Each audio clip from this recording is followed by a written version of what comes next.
Hola amigos, soy Seiya. Tal vez me recuerden por ser el protagonista de la serie Saint Seiya, esa serie en la que constantemente tenía que salvar a Athena de unos villanos afeminados que siempre me estaban partiendo la madre, pero que a los que al final conseguía derrotar gracias al poder del amor y la amistad. ¡Copiones! Los demandaré por plagio. Cállate, pone mutante, que mi serie salió antes que la tuya. Muy complicada. Al principio pensé que lo nuestro tenía futuro, pero desde que fue secuestrada por primera vez, ya no quiere estar conmigo, no sin antes haber derrotado al dios malvado que la raptó y a todos sus secuaces. Poseidón, Hades, Lucifer, Abel, Bowser, la lista es interminable. Yo le digo que debería ir a un psicólogo a que le miren su síndrome de Estocolmo, pero ella dice que es para darle más emoción a nuestra relación, que si no, no se excita la pendeja. Y digo yo, ¿tanto le cuesta pedirme que le haga alguna de las pendejadas que hacen en 50 sombras de Grey o en la Cosmopolitan como haría una mujer normal? Con lo que me gasto en reparar la armadura y en transfusiones de sangre ya podría haberle regalado un viaje a París y 20 mansiones. Ya le dije que juntarse con Zelda y la princesa Peach no era muy buena idea.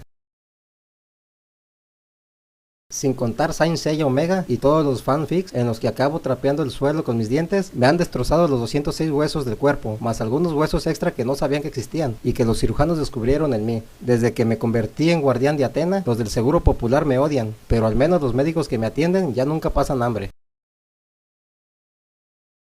Yo lo dedico a estar en el hospital y en rehabilitación, así que no tengo mucho tiempo libre entre secuestro y secuestro. Sin embargo, mis compañeros tienen una vida más divertida que la mía. Entre su turbulento romance con Sunray, que es menor de edad, y las veces que se ha quedado ciego, Televisa le ha ofrecido un contrato a Shiru para protagonizar su propia telenovela Corazón de Dragón. De hecho, le va tan bien que ya le están ofreciendo más contratos que a Fernando Colunga. Yoga está acudiendo a un psicólogo para intentar superar su obsesión con su madre. Mientras tanto, se dedica a viajar por el mundo perfeccionando su técnica y retando a rivales poderosos. En cambio, Shun, dadas sus tendencias pacifistas y su amor por todas las criaturas indefensas, dedica su tiempo a cuidar animales junto a una extraña amiga a la que conoció hace poco. Listo, ya está curado el señor conejo. Gracias, Shun. No te olvides que también hay que dar de comer a la anaconda del jardín, curarle la patita al tigre rabioso y darle su medicación al cocodrilo antropófago gigante que está detrás de ti. ¿Cocodrilo antropófago gigante?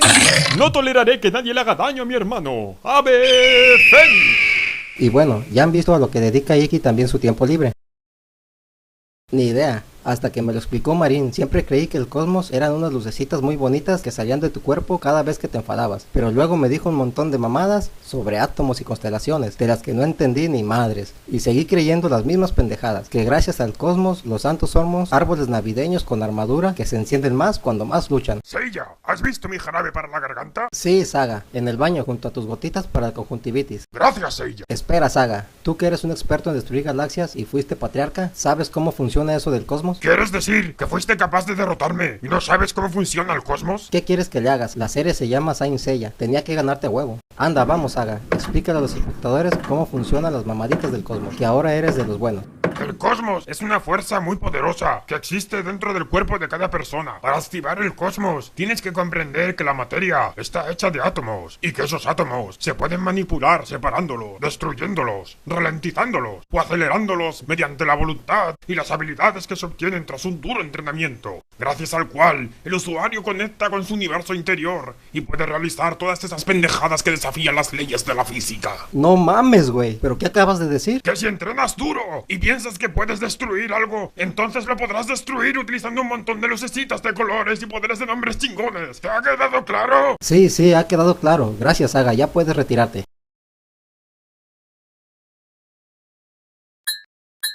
Mira por dónde, el burro hablando de orejas. No soy un burro, soy un pony. Sí, lo que tú digas. Al menos mi serie no promueve la violencia. Sí, siguiente pregunta. Lo primero de todo, debo dar las gracias a los diseñadores por darme una armadura que realmente me proteja, en vez de la diademita y los 4 trozos de látex con los que me protegía en la serie original. El diseño es mucho más chido que el original, además de que ya no tengo que cargar esa incómoda cajota que tantos problemas de espalda nos dieron a mí y a mis compañeros. Por lo demás, el rodaje fue una pesadilla. Constantemente nos estaban inyectando estimulantes para darnos la misma expresividad que el anime original, lo cual es imposible en una cinta de animación CGI. No mames, más de una vez tuvieron que parar el rodaje por culpa de las veces que me caía al suelo convulsionando y echando espuma por la boca, mientras que tenía alucinaciones en las que Shun se tumbaba desnudo a mi lado dándome el calor de su cosmos. No, Seiya, eso fue real.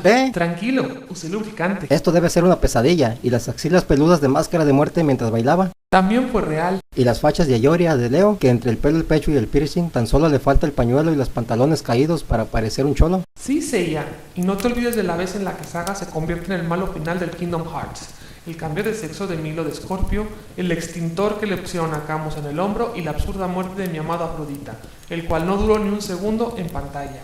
En fin, después de esta película y Saint Seiya Omega, no creo que puedan hacer algo peor. ¿Qué? ¿Acaso Kurumada espera que yo?